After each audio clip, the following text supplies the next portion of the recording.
Minister of Labour and Small Enterprise Development.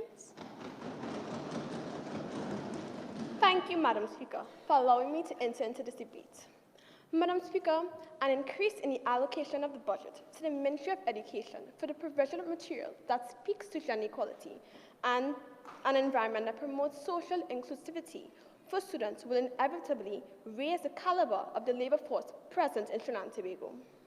Madam Speaker, the students today learning about the principles of social cohesion and social inclusion will go on to perpetuate their values in the workplace, resulting in an environment free from discrimination, free from prejudice of individuals living with HIV and AIDS, free from racial tensions, and free from gender biases. Madam Speaker, it is well known that education is critical in dismantling discrimination. How much more effective will this education be if implemented as a seed in a child's education rather than reprogramming an adult mindset? Furthermore, Madam Speaker, according to Dr. Reddock and Dr. Yvonne Bob Smith, in their study of reconciling work and family issues, policies, and issues in Trinidad and Tobago, they reveal that male employment far exceeds that of female employment in the areas of technical, craft sectors, and elementary occupations. As many of these occupations are still perceived as profoundly masculine, women are still a minority in the vocational training programs and so are not easily employed in these programs.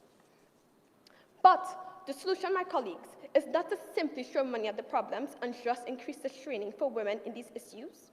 In order for the program to be effective, according to the International Youth Foundation, there must be stakeholder involvement in the capacity building experience of these women, as oftentimes these women complain about a lack of support from their male counterparts, practically, financially, or emotionally, ultimately deters them from participating in such programs. Which is why my government is tackling the root cause of the issue by proposing gender-sensitive training.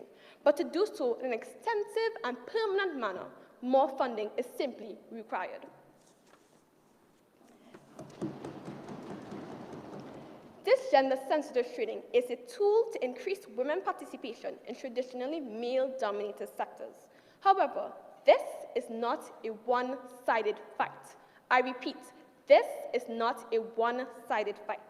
This training can also increase male participation in the areas of professionals where they represent only 2.1% according to the study I referenced above, and other sectors that are perceived as feminine.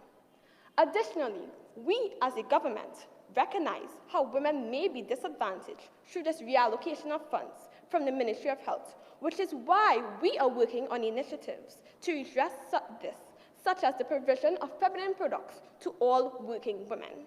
In closing, Madam Speaker, the International Labour Organization recognizes, and I quote, a solid formal education as well as effective and relevant vocational training, labour market information and services, and work experience are recognized as key factors in raising employability for successful insertion in the labour market.